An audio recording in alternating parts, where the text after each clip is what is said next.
হযরত মাওলানা আব্দুল মালিক সাহেব দামাত বারাকাতুহু বাইতুল মুকাররমের খতিব হুজুর সবসময় এক কথা বলেন। হুজুর বলেন যে একটা হরফ আছে হা, কি হুজুর বলেন যে এই হরফটা যদি কারো শুদ্ধ হয়ে যায় তার অনেক কিছু শুদ্ধ হবে। কি আলিফ কিন্তু সবারই শুদ্ধ, বাও সবারই শুদ্ধ মোটামুটি, তাও সবারই শুদ্ধ, ঠিক আছে না? একটা বর্ণ আছে হা। এখন দেখেন আলহামদু, যদি এটা শুদ্ধ না থাকে তাহলে আলহামদু। এখন আপনি জরিপ চালান, বাংলাদেশি মুসলমান কত পার্সেন্ট আলহামদুওয়ালা আছে? কি কম্পিউটার লইয়া, ডায়েরি লইয়া, খাতা কলম লইয়া রাস্তার দাঁড়ান, জরিপ চালান 1000-এর মধ্যে দেখেন হা শুদ্ধ কয়জনের আছে। অথচ এটা শুদ্ধ করতে আপনার কতক্ষণ লাগতো? একদিন 3 মিনিট লাগতো। আলহামদু হা হা হি হু, এখনো তো হয়ে গেছে। বলো যে আমাদের আগেই শুদ্ধ আছে। দেখেন সুবহানাকাল্লাহুম্মা, তাহলে এখানে হা আছে, আলহামদু হা আছে, সুবহানা রাব্বিয়াল আযীম হা আছে, সুবহানা রাব্বিয়াল আ'লা হা আছে, এরপরে আত্তাহিয়াতু হা আছে। তাহলে একটা বর্ণ ঠিক করলে কতগুলো বর্ণ ঠিক হয়? একটা বর্ণ ঠিক হলে কতগুলো শব্দ ঠিক হবে? তাহলে এই শব্দটা ঠিক করতে কত খরচ করবেন? 3 মিনিট। তাও যদি না পারেন, আচ্ছা কি জবাব দিবেন আল্লাহর কাছে? আপনার যে গোটা জীবনের সুবহানটা ঠিক হলো না, রাগ করতেছেন? হ্যাঁ, বলে এই ওয়াজে লাগে নিয়ে আনছি আমরা কুমিল্লা থেকে হায়ার করে। কি একটা শব্দ সুবহান, সুবহান হা, সুবহানাল্লাহ, সুবহানাল্লাহ, বা হলো কলকলা সুব, সুব হা হা নাল্লাহি, শেষে একটা হা আছে, হাটা ওয়াকফের সময় যজম সাকিন হয়ে যায়, সুবহানাল্লাহ। এই শব্দটা কেউ যদি এক শব্দ যদি হযরত জি রহমতুল্লাহ, হযরত মাওলানা ইলিয়াস রহমতুল্লাহ বলতেন, একবার সুবহানাল্লাহ শব্দটা যদি কবুল হয়ে যায়, এই মানুষটা নিশ্চিত জান্নাতি।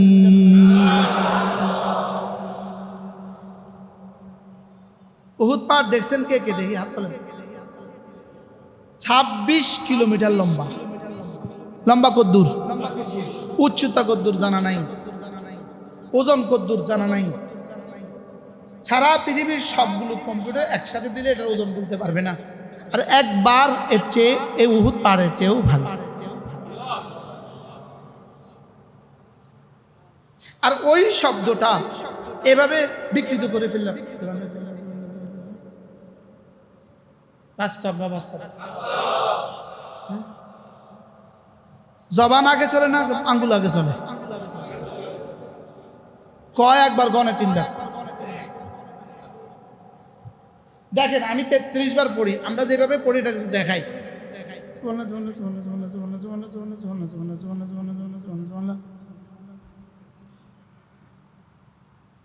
কি আপনি কি পড়লো? কত দিবে নাম্বার?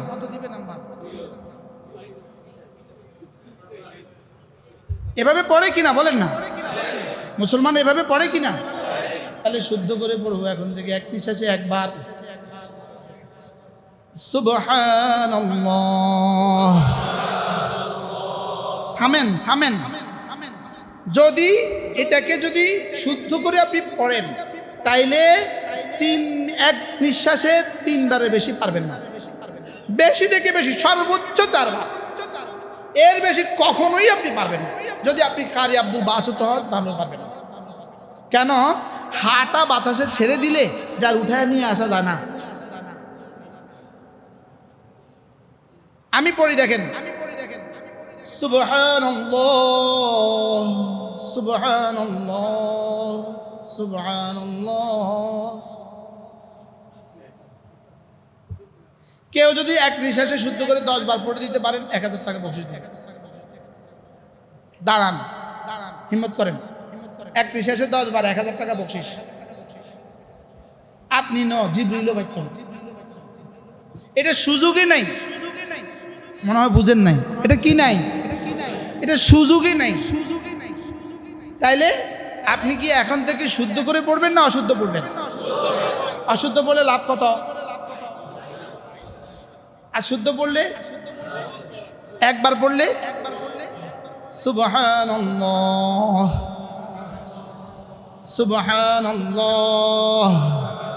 হা শেষের হা, শেষের হা আগের হা, বার কলকলা লামের পোর সব ঠিক করেন। সুবহানাল্লাহ শুদ্ধ করে পড়েন।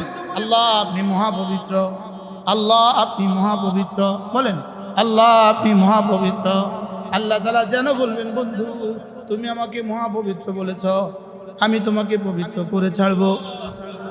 সাব্বাহতানি সাব্বাহতানি উসাব্বিহুকা, তুমি আমাকে মহাপবিত্র বলেছ, তুমি আমাকে পবিত্র করতে তো পারবে না, বলতে পারবা। আমি কি আল্লাহকে পবিত্র করব না বলবো? আর আল্লাহ আমাকে পবিত্র বলবেন না করবেন? সুবহানাল্লাহ। সাব্বাহতানি তুমি আমাকে মহাপবিত্র বলেছ, তুমি আমার পবিত্রতা ঘোষণা দিয়েছ। উসাব্বিহুকা আমি তোমাকে পবিত্র করে ছাড়বো। তাহলে এক হযরত ইলিয়াস রহমতুল্লাহ আলাইহি, হযরত রহমতুল্লাহ আলাইহি, আমি হযরত মাওলানা ইমাম হাসান রহমতুল্লাহ জবান থেকে শুনছি, হযরত জি রহমতুল্লাহ যখন একবার সুবহানাল্লাহ পড়তেন, পড়ে একটু থামতেন, তো সাথীরা জিজ্ঞেস করেন আপনি থামেন কেন? বলেন যে আমি থেমে ভাবি একবার বলার পরে আমাকে কি দিয়েছে। কি হয়? আচ্ছা কি ছিল তারা? আর আমি এভাবে পড়লাম, নিলে নেন না নিলে নাই, আমার টাইম নেই। আমার পড়ার সুরত কি? নিলে নেন না নিলে নাই, আমার টাইম নেই, আমি দিছি। রাসূল করিম সাল্লাল্লাহু তাআলা আলাইহি ওয়াসাল্লাম ইরশাদ করেন খুল্লাতান, দুটো অভ্যাস এমন আছে লাম ইয়ামাল বিহিমা আবদুল মুসলিম, কোন মুসলমান এটা করবে না ইল্লা দাখালাল জান্নাহ, যেই করবে সোজা জান্নাতে চলে যাবে। এক নম্বর আমল আল্লাহর নবী বলেন 5 ওয়াক্ত নামাজের পরে 10 বার পড়বা সুবহানাল্লাহ, 10 বার পড়বা আলহামদুলিল্লাহ, 10 বার পড়বা আল্লাহু আকবার। রাসূল বলেন এভাবে হবে 30 বার, জবানে হবে 30 বার, 5 নামাজে হবে 100 বার, মিজানে উঠে যাবে 1500 বার। আর পুরস্কার দিবে দাখালাল জান্নাহ, একদিনে হবে 1500 বার, এক মাসে হবে 45,000 বার, এক বছর হবে 5,40,000 বার, 20 বছর হবে 1,40,00,000। তাহলে আমাদেরকে বানালেন কেন? আর ইবাদতের মধ্যে 1 নম্বর হলো ঈমান। 1 নম্বর কি বলেন? ঈমান। ঈমানও বুঝে ইবাদত। সাহাবায়ে কেরাম আল্লাহর রাসূলকে জিজ্ঞেস করছে ইয়া রাসূলুল্লাহ লা ইলাহা ইল্লাল্লাহ এটাও কি হাসানা? এটাও কি হাসানা? কি যে বলো, এটা তো সর্বশ্রেষ্ঠ হাসানা। মান জাআ বিল হাসানা ফালাহু খায়রুম মিনহা ওয়া হুম মিন ফাজাইন ইয়াউমাইদিন আমিনুন। আল্লাহ তাআলা বলেন যে আমার কাছে আসার সময় হাসানা নিয়ে আসবা। যা আর সেলা যদি বা হয় তরজমা হয় নিয়ে আসা। মান জাআ বিল হাসানা, যে আমার কাছে আসার সময় হাসানা নিয়ে আসবা, ফালাহু খায়রুম মিনহা, সে তুমি আনবা তোমার যোগ্যতা মতে, আমি পুরস্কার দিব আমার যোগ্যতা মতে। তুমি হাসানা নিয়ে চলে আসছো তো রেখে আসছো মাটির দুনিয়া, আমি দিয়ে দিব স্বর্ণের দুনিয়া। কি ভাই রেখে আসছো বিবি বাচ্চা 2-4-10 জন আত্মীয় স্বজন আর গুণগ্রাহী, আর আমি এখানে তোমাকে হাজারো লাখো সমস্ত নবীদের সঙ্গী বানায় দেব। এই জন্য জানাজার দোয়া, অনেকগুলো জানাজার দোয়া আছে। আমরা তো জানাজার দোয়া একটা পারি, আরবরা অনেক দোয়া পড়ে। হারামের ইমামরা দেখবেন জানাজার দোয়া লম্বা পড়ে, অনেক লম্বা পড়ে। এখানে হাদিসে একটা দোয়া আছে, আর অনেকগুলো দোয়ার মধ্যে একটা দোয়া আছে, আল্লাহুম্মা জাআল্লাহু দারান খায়রাম মিন দারিহি। আল্লাহ এই মাইয়িতের জন্য তার একটা ঘর বানিয়ে দাও, যেই ঘরটা দুনিয়ার ঘরের চেয়েও সুন্দর হবে। আল্লাহুম্মা জাআল্লাহু দারান খায়রাম মিন দারিহি ওয়া আহলান খায়রাম মিন আহলিহি।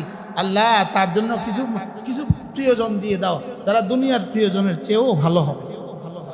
কি ভাই তাহলে মোমেনের কবরে যে প্রিয়জন হবে এরা তো দুনিয়ার প্রিয়জন থেকে ভালো, আর মোমেনের কবরে যে ঘর হবে এটা তো দুনিয়ার ঘরের চেয়ে ভালো। কি বলেন? দুনিয়ার ঘরের চেয়ে ভালো হবে না ইনশাআল্লাহ? কত গুণ ভালো হবে দুনিয়ার ঘরের চেয়ে। এই জন্য দোয়াটা কেমন? আল্লাহুম্মা জাআল লাহু দারান খায়রান মিন দারিহি ওয়া জাআল লাহু আহলান খায়রান মিন আহলিহি ওয়া জাআলিল জান্নাতা মাথওয়া ওয়া আজিরহু আনিন নার। অনেক দোয়া আছে, অনেক দোয়া আছে জানাজার নামাজের মধ্যে। এটা তো আসলে মূলত দোয়াউন লিহাদাল মাইয়িত, এটা তো এই মাইয়িতের জন্য দোয়া। তোমার যা ভাল লাগে সব করতে থাকো। কি রাসূল যা বলে দিয়েছেন সব করতে থাকো। পারার আমরা তো যেটা পড়ি সেটাও পারি না অনেকে। বাস্তব না বাস্তব? যেটা আমরা কমন একটা দোয়া আছে, আল্লাহুম্মা আগফির লি হাইয়িনা ওয়া মাইয়িতিনা, এই দোয়াটা কত না দারুণ। এই দোয়াটা কি পরিমাণ পূর্ণাঙ্গ দোয়া, কি পরিমাণ জামে মানে, কি পরিমাণ পূর্ণাঙ্গ, কি পরিমাণ শানদার। আল্লাহুম্মা আগফির লি হাইয়িনা ওয়া মাইয়িতিনা ওয়া শাহিদিনা ওয়া গায়িবিনা। আল্লাহ আমাদের জীবিত যারা তাদেরকেও মাফ করে দাও, আল্লাহ আমাদের মৃত যারা তাদেরকেও মাফ করে দাও, যারা এখানে আছে তাদেরকেও মাফ করে দাও, যারা এখানে নাই তাদেরকেও মাফ করে দাও। ওয়া সগীরিনা ওয়া কাবীরিনা, আল্লাহ ছোট যারা আছে তাদেরকেও মাফ করে দাও, বড় যারা আছে তাদেরকেও মাফ করে দাও। ওয়া যাকারিনা ওয়া উনসানা, আল্লাহ পুরুষগুলোকেও মাফ করে দাও, মেয়েদেরকেও মাফ করে দাও। যার কোনটা বাকি আছে বলেন তো? হ্যাঁ, একটা মানুষের বাকি নেই। সুবহানাল্লাহ। সকলের জন্য কি হয়ে গেল? দোয়া হয়ে গেল। যারা পারেন না তারা এটা মুখস্থ করে নেবেন। একবার আমার একটা ড্রাইভার ছিল, সে মারা গেছে 2014 সালে। সে মারা গেছে না, সে মারা গেছে 13 সালে। আরেকজন মারা গেছে 14 সালে। তো 13 সালে যে ড্রাইভারটা মারা গেছে, আমি একবার কোথাও একটা বয়ান করছিলাম, যারা জানাজার দোয়া পারে না তারা কি করে, যারা জানাজার দোয়াটা পারে না তারা কি করে। তাই বলতেছি, কেউ ভাই এমনি থাকে, এইভাবে থাকে, আর কেউ বা এরকম এরকম করে, তার পাশের লোক কি শুনবে, কি বলবে। তো আমার ড্রাইভার আমাকে বলতেছে, হুজুর আমি এভাবেই পড়ে যাবো। সে দ্বিতীয় শুরুতে আছে। কি সে কোন শুরুতে আছে?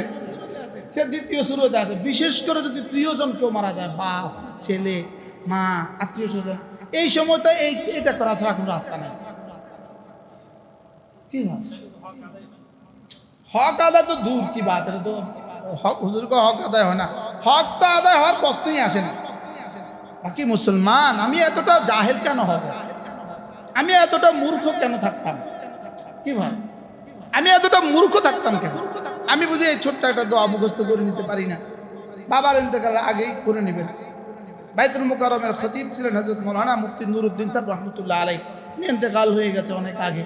ওনার ইন্তেকালের আগে ওনার একটা ছেলে ছিল, জানি না সে এখন কোথায় কি করে। তো ওই ছেলেটা আবার সে হাফেজ হইয়া মাত্র মাদ্রাসায় ভর্তি হয়েছে। সে আবার আন্তর্জাতিকভাবে সারা বিশ্বে একবার পুরস্কার পাইছে। তো হুজুরে তার ইন্তেকালের আগে ছেলেকে ডাকছে, শুনো তুমি কি জানাজার দোয়াটা পারো? বলতেছে পারি তো। ছেলে কিন্তু হাফেজ হয়ে গেছে, তা আমাকে শোনাও। শোনাইছে। তো শোনানোর পরে বলতেছে, বাবার ইন্তেকালের পরে তুমি জানাজা করো। কি ভাই, আপনার ইন্তেকালের পরে আপনার জানাজা যে আপনার ছেলে পড়ে তো কেমন হবে বলুন? আমার পীর ও মুর্শিদ হযরত মাওলানা সুলতান আহমদ নানুপুরি রহমতুল্লাহ আলাইহি, হুজুরের প্রিয় খলিফা হযরত মাওলানা জমিরউদ্দিন নানুপুরি রহমতুল্লাহ আলাইহি, তিনি এই কথাটা মাঝে মাঝে বলতেন। হুজুর নারায়ণগঞ্জে অনেক আসতেন আগে একটা সময়। তো হুজুর এই কথাটা মাঝে মাঝে বলতেন, আপনার ছেলে যদি আপনার জানাজা পড়ে আর হুজুরের জানাজা পড়ে, দুটো কি জীবনে কখনো এক হবে?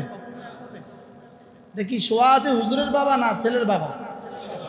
ছেলের জানাজা, ছেলের দোয়া পড়া আর হুজুরের দোয়া পড়া কি একরকম হবে জীবনে কখনো? দুজনের আওয়াজ কি জীবনে কখনো একরকম হবে? দুজনের অভিব্যক্তি কি জীবনে কখনো একরকম হবে? হুজুর বলতেন যে ছেলে যখন আল্লাহুম্মা আগফির লি হাইয়িনা ওয়া মাইয়িতিনা বলে ডাক দিবে, আরশের দুয়ার খুলে যাবে। এটা তো সোজা আরশে গিয়ে ধাক্কা দিবে। সোজা আরশে গিয়ে কি দিবে বলেন? তো সোজা আরশে আজিমে গিয়ে ধাক্কা দিবে। এই জন্য সকলেই জানাজার দোয়াটা শিখে নেবেন ইনশাআল্লাহ। অনেক মুসলমান সানা পারে না, সানা সুবহানাকাল্লাহুম্মা ওয়া বিহামদিকা এটা পারে না, সূরা ফাতিহা পারে না। এরকম মুসলমানও এই দেশে অনেক আছে। আমাদের এক বুজুর্গ ছিলেন হযরত মাওলানা হাবিবুল্লাহ মিসবাহ রাহিমাহুল্লাহ তাআলা। উনি ইন্তেকালের আগে বারডেমে ছিলেন, বারডেমে। তো ওখানে চিকিৎসাধীন ছিলেন। হুজুরের রুমে তো হাজারো মানুষ আসা যাওয়া করে। হুজুরের পাশে এক বুড়ো মানুষ ছিল, যিনি আমেরিকায় থাকতেন, ছেলে মেয়েরাও আমেরিকায় থাকে, শেষ জীবনে বাংলাদেশে হাসপাতালে ভর্তি। ওনার রুমে কেউ আসে না। হুজুরের ছেলেদেরকে ওই বেটার ছেলেরা এসে বলল, আমার আব্বাকে যদি একটু আপনারা দেখতেন, আব্বাকে যদি একটু দোয়া করে দিতেন।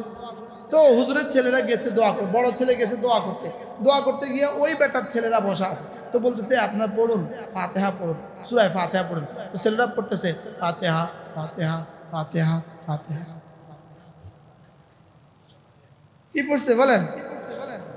হ্যাঁ, ওরা পড়ছে সূরা ফাতেহা। ফাতেহা কি দিয়ে পড়তেছে?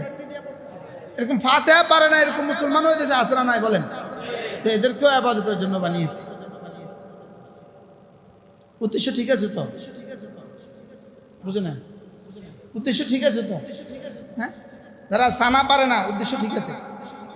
হ্যাঁ, সানা পারে না উদ্দেশ্য এই তাই মধ্যে পা মশা আছে নি, পা মশা আছে নি। আমি পরশু বিমানে আসার সময় মাটিতে তাই এমন করছি, আমার পাশে আরেক হাজি সাহেব তাই মুঝে সুন্দর করে দোনো পা সুন্দর করে মশা। কি ভাই, তাই মধ্যে পা মশা আছে। তাই মমের কয় ফরজ? কি নিয়ত করা, এরপরে কি মুখ মাসে করা, 2 নম্বরে কোনো হাতের কোনো সহ। ওই বেটা কি করছে বলেন?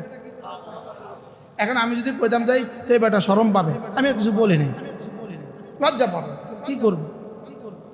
হাজি সাহেব মানুষ হজ করে আছে। কি ভাই? হ্যাঁ, তাহলে আমরা কি শুনলাম আজকে বলেন? আমাদেরকে বানিয়েছে কেন? ইবাদতের জন্য। তাহলে ইবাদতের মধ্যে 1 নম্বরটা কি? লা ইলাহা ইল্লাল্লাহ, লা ইলাহা ইল্লাল্লাহ, লা ইলাহা ইল্লাল্লাহ, লা ইলাহা ইল্লাল্লাহ, লা ইলাহা ইল্লাল্লাহ মুহাম্মাদুর রাসূলুল্লাহ। একবার কালেমায়ে তওবার দাম কত? 10 দুনিয়া বরাবর জান্নাত।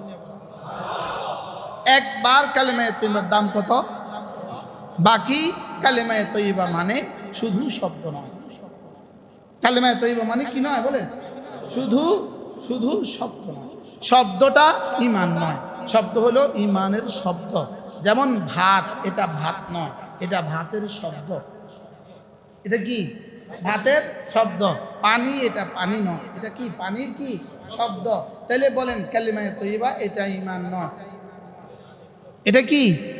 আমরা বলার সময় তো বলি কালিমায়ে তয়্যিবা, বলার সময় তো বলি পবিত্র বাক্য। কি বলি? কিসের বাক্য এটা? এটা ঈমানের বাক্য। ঈমানের কি? তাহলে এটা হলো ঈমানের শব্দ, এটা হলো ঈমানের বাক্য। মূল ঈমান হলো এটার ভিতরে যেটা আছে। বলেন মূল ঈমান কি?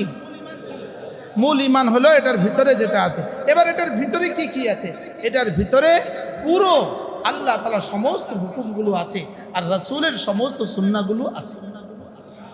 যেমন বিয়ের মজলিসে ছেলেকে কি বলা হয়? আপনি বলুন আমি কবুল করিলাম। তো ছেলে আস্তে করে বলে আমি কবুল করিলাম। আচ্ছা, আমি কবুল করিলাম এই শব্দের মধ্যে কি কি আছে? হ্যাঁ, এই আজ থেকে মেয়ের মৃত্যু পর্যন্ত, কাফনের কাপড় পর্যন্ত সব আছে না নাই বলেন? আমি কবুল করলাম এক শব্দের মধ্যে এত কিছু থাকে কেমন? কি ভাই? এখন শুধু কি এগুলোই আছে না কিছু বর্জনীয় কিছু আছে? হ্যাঁ,